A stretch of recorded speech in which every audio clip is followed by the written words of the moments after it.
Today's video is sponsored by Penny Dragon Games Kickstarter, Aizendore's Vault of Tragic Treasure. Enter Aizendore's Vault of Tragic Treasure, if you dare. Aizendore's vault is laden with magic items of the tragic variety.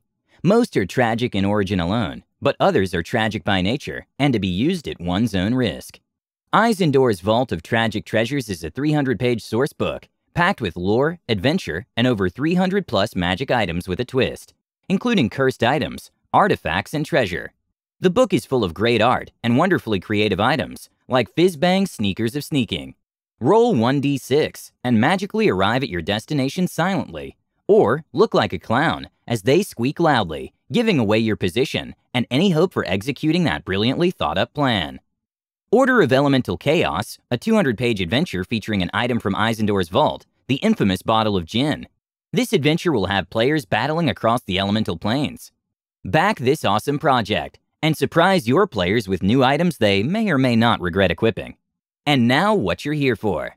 The dipshit Brigade frustrate the DM with their wild antics. Hi everyone, All Things D&D is back with another story. The dumbest groups make some of the best memories, and these players do not disappoint.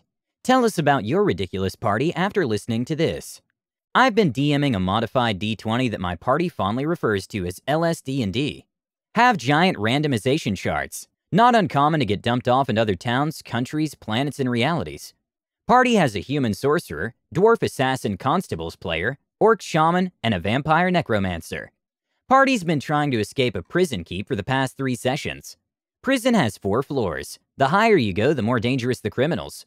Dwarf was stuck in his first floor cell, ass naked for almost 2 sessions, because his guard was extremely lazy and refused to get off his ass long enough to get tricked.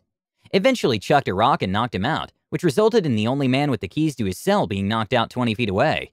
He doesn't think things through very well. Sorcerer had frozen the lock and shattered it on floor 2, was currently hiding in a broom closet from the prisoners he released on his floor, since it turns out convicted criminals lie about their intentions.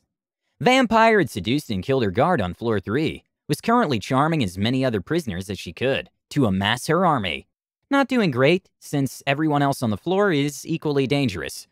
Orc on the 4th floor rolled a miscast as usual. -3 int modifier and wild magic, plus a combination of custom feats that make him miscast more frequently, which caused him to switch places with the nearest bird, which resulted in him being crammed in the messenger pigeon coop on the roof. Dwarf asks Jesus for help jokingly, have him roll a D100 for giggles cause screw it, this game is a mess. You know what he rolled? Tall man in white robes walks in front of his cell, undoes the lock, waves and disappears as soon as he leaves his line of sight. Dwarf instantly converts and promises to become a cleric. Random Jesus becomes a running gag for the rest of the session. Dwarf makes a point to make a D100 roll every time his turn comes around for some divine intervention. Only 1/100 chance, why not? He gets it 3 more times before they even leave the prison. Dwarf and the vamp are the only players able to do anything. Both the casters are stuck in wooden boxes and won't come out. Dwarf gets off his butt and steals stuff off the KO'd guard, gets a nice club and a helmet, none of the clothes fit. The butt-naked dwarven assassin who found Jesus proceeds towards the daunting task of surviving long enough to go up a flight of stairs without his chronic stupidity killing him. Stairs are by the break room, guards are idly hanging around drinking. Dwarf needs a distraction. Makes a deal with the also naked old beggar that was across the hall from him, lets him out in exchange for salvation. Old man goes streaking past the break room, does a 180 and runs back, while Dwarf pretends he's still locked up. All the guards outside of the room chase him down. Dwarf reaches the stairs unseen, gets up to the 2nd floor in time to see the chaos. All the prisoners are out, and the sorcerer covered the floor in a nice layer of ice to protect himself. Dwarf grabs the alarm rope and pulls it, rings a bell in the guard's room, signaling an escape on floor 2. Guards pile out of the stairway and wipe out on the ice. Some unlucky ones slide over to where the prisoners are fighting, others are scrambling to stay on their feet. Dwarf tucks and lays on his extremely hairy chest, starts penguin sliding along the side of the wall to scoot past the mayhem. Lucky Jesus rolls gives him a helping hand from one of the empty cells. Sorcerer peeks out and sees him, sneaks out of the closet and manages to keep his footing. Both use the cell bars to keep their footing and scoop towards the far stairs to get to the 3rd floor. Managed to not die, though the dwarf took a bolt in the butt. The momentum moved him 5 feet closer to the stairs, so he didn't complain much. Finally reached the stairs and get out. 3rd floor, actually not a madhouse for once. Vampire has seduced a couple of the stupider prisoners, that being a troll and a pyromaniacal shaman. Group made the wise choice of not letting out any of the other Tier 3 prisoners. Go up to the 4th floor. All the cells are slabs of steel with runes and magic sealing them shut. Definitely not letting out anyone here. However, they can't tell which door the orc is behind, and they don't know he's on the roof. Every door is the wrong door. Dwarf prays. Jesus can't help you now. Party argues over the doors for half an hour before they decide on the one with the green gemstone in the middle. Green is the orkiest color. Obviously, that must be it. Dwarf figures out the puzzle. Doesn't know what the runes mean. All he could decipher is they kept talking about sleep and houses. 20 seconds later, the party's scrambling onto the roof to get away from the Shoggoth they just released, minus the troll who didn't react quick enough. Get to the roof. Orc finally comes out of the coop with a pigeon he named Harold. Party doesn't ask nor care. Need to get off the roof. Sure as hell can't go down a floor. Shaman doesn't have time for little stuff like creatures that shouldn't exist. He's too damn stupid to take an insanity check. Goes down there to try his luck. Tries to cover it with water. Tentacle things live in water. They must like it. Miscast as hoped. Instantly grows a full beard. Not the desired result, but not complaining. Shoggoth didn't notice. Tries again. Dwarf tries to help and Jesus cures his bolt wound and gives him a bathrobe. More water, another miscast. Shoggoth grows antlers. Shoggoth noticed that and sees food. One more try. Casts and miscasts. Target suffers reverse of intended spell. The Shoggoth instantly loses all the liquid in its body and dries up into what could be best described as a really big block of uncooked ramen noodles. And that works. The party goes down 2 floors. Pyromancer melts all the ice, along with half the people fighting. Gets a bolt in the heart for his trouble. Dwarf prays. Jesus just waves from down the hall. Prisoners and guards set aside their differences to go after the nutjobs, who just came down the stairs. Orc tries to summon a plant of some sort. Can't remember. What's important is that, as usual, he miscasts. Caster and party transported to another plane of existence. Great. Roll for the setting. Realistic. Time, modern. Okay, so that defaults them to Earth by our logic. After a multitude of rolls, the dipshits end up inside of a large building that sells a little bit of everything. Naturally, they appear in Walmart. More specifically, the electronics section. Dwarf instantly lays claim to an Xbox 360, new at the time, due to the raw power he can feel radiating off of it. Employee comes by, sees the party, midget in a bathrobe, seems about standard. Skanky pale chick, must be another emo kid. Asian man in a big black and green robe, Potter fanboy. Large green monster with a staff and a pigeon. Looks over, sees a WoW advertisement board. Ah, LARPer. Nice outfit, kid. How long did it take? Shaman just stares. Employee gets the memo and walks off. Dwarf is collecting more 360s. Rest of the party splits up to find other things.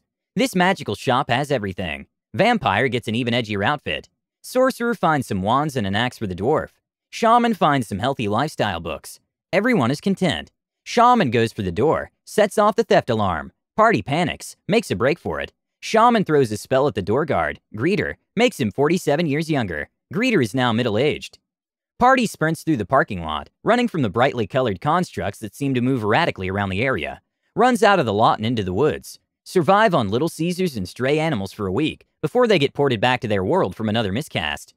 Dwarf becomes filthy rich, selling his amazing shockstone-powered creation to his kin. Massive tomes are now compiled into tiny metal chips. Sorcerer discovers the wands can only create dim light, but the shockstones inside are remarkably efficient. Renames them Duraspells. Vampire starts a new fashion line based on what she saw. Revolutionizes her kind style. Now involves copious amounts of glitter. Shaman goes vegan. DMing another session for the dipshit brigade. They're trying to kill an evil lord in his castle. Decide to sneak through the window at night. Lord's bedroom is about 5 stories up. Tiny little murder hole window. Orc is caber tossing the dwarf at the window until he sticks. Multiple rounds and 30 fall damage later, he finally has a grip on it. Uses his hand axes to hook onto the inside. Party is borderline R, so nobody has rope. Orc has to caber toss people at the dwarf and hope they can grab on. Shu Wei the sorcerer manages to get a hold of dwarf's beard. Vamp got a hold of Shu's ridiculously large robe. Human kinda chained down 2 stories. Orc goes chimp and jumps off the wall, grabs Vamp's foot, start climbing into the room from the bottom up. Dwarf is pissed that everyone keeps using his beard as a handhold and stepping on his mohawk. After spending an hour trying to cram themselves through a window that was too small, they finally get inside. Nobody there. Lord is on vacation. Party would have known this if they actually researched something for once. Decide to loot the place out of spite. Lots of metal and marble busts of women. Even has them on the doors. Lord was lonely apparently. Gather all the loot they can. Can't get it out the window. Gotta use the main door, which is locked. No handles or keyholes anywhere. just a bronze bust of a large pair of, you get it. Whole party is closely inspecting it for any holes or mechanisms, except the vamp, who's calculating for scale to make sure she's still bigger. Can't find anything. Shu pulls a knowledge check to see what the hell they are. Fails horribly. Orc tries to blast it open, miscasts and summons a statue of himself made entirely of cheese. Better than getting the door open. Dwarf asks his lord and savior for guidance. Hears a quiet voice whisper in his ear, door knockers. After a short break so they can catch their breath, the party still has no way out. Splack, however, has a plan. Looks me dead in the eyes and speaks in the most serious voice I've ever heard from him. I twist the nips. This is now the first suggestion anyone ever has when faced with locks or puzzles. Not how the door worked, but I didn't care. Doors swing open. Dwarf has become enlightened. Runs around the room groping all the statues and figures that they looted or left behind to see if it worked on anything else. It didn't, but he did find a secret room during his frantic searching. Chest inside with a bust on it. A chest. Naturally checks to see if his marvelous plan can open the chest. The chest moans. Dwarf is horrified. Doesn't stop him from trying again. Same result. Rest of the party comes to investigate. Shu passes a knowledge check for once. It's a mimic. Vamp tries to kill it. Stopped by Dwarf. Would feel terrible if they murdered the mimic he accidentally molested. Need to make it up to her, it. Decide to take it with them instead. Dwarf's new waifu has joined the party. Name her, Mimi. Party abandons all concept of stealth and charges through the keep. Ignores every other room. Just blitz through the place and out the front gate. Set up a stall selling raunchy statues at the market. Mimi prevents theft via removal of stray hands. Completely and utterly forget about the Lord. Use the money from the stall to buy a ship and sail off to God knows where. Mimi ends up actually liking the dwarf. Could possibly just be severe Stockholm Syndrome, not sure really. Dwarf likes her, it, back. Short, quiet, tough, can hold a lot of beer. Nice chest, matches all the dwarven criteria. Marries the mimic, becomes fiercely protective of certain pieces of furniture around the ship. Party doesn't ask. And another session with the dipshit Brigade. Let the guy who usually plays the vamp DM, so he can have his first time in a game that isn't too serious. Horrible idea. Splack the dwarf who found Jesus, Ben the exploding gnome, rescued by Splack and Shu who improvised a giant fire extinguisher with water and air elementals, and a bunch of chemicals from the airship. Shu Wei the Chinese sorcerer, and my kitsune/foxfolk, Pathfinder race, shaman/sorcerer Felix the Fox. Felix revolved around illusions and enchantments. All his offensive abilities had to be done via runes, which he prepared ahead of time or created as needed. Made specifically to mess with the DM, who I was sure would try to do something, and to trigger the hell out of Ben, because he hated furries with a passion. Dumped off in some swamp in the middle of nowhere for very vague reasons. It's a mess of a game. We don't give a shit. Wander around the swamp for a while fighting off giant toads that really love targeting Ben. Hear screams in the distance. Obviously a damsel in distress. The Fantastic Four set off with all due haste. Colt has the girl tied to a tree for a sacrifice. But wait, that girl is a horse. Correction, that horse is a pony. Correction, that pony is a My Little Pony pony. Fluttershy is tied to a tree being cut up and sacrificed to a cult. The edgy vampire DM was actually an edgy closet brony. Gods help us. Start handing out the fire and explosive runes like business cards. Literally. Destroy the cult pretty quickly and easily. Shu and Felix save the pony, after a lot of convincing from Splack. Splack uses it as a battle mount. Metal as hell dwarven slayer riding a blonde Pegasus with pink hair. Asks Shu to carve an explosive rune into the back of Felix's skull for me. He declines. I cry. Fight off more swamp monsters. See a house in the distance and go for it. Hut with chicken legs. Know my folklore well enough to tell he's going for a Baba Yaga ripoff. Start preparing runes. No way in hell am I going in that house. Rest of the party goes up a rope onto the porch, greeted by an old lady at the door. Try to warn them without giving away that I know what's going on. They don't care. Stuck outside with the pack pony for company. It won't shut up. Party's talking to the nice old lady as I frantically scribble down more runes outside. After a few minutes, Shu and Splack get ejected from the house and fall a couple stories as Ben is prepared to be made into stew. Cover one of the legs of the chicken hut in explosive runes. Blast it to hell. Timber! House topples over and falls apart. Ben survived by hiding in the cooking pot. Witch didn't have the same idea. A+ job, team. DM is annoyed but seems to have a backup plan. If only we knew. Reach a mansion in the middle of the swamp. Big haunted house looking thing. Naturally, the party thinks for about 2 seconds before waltzing right in.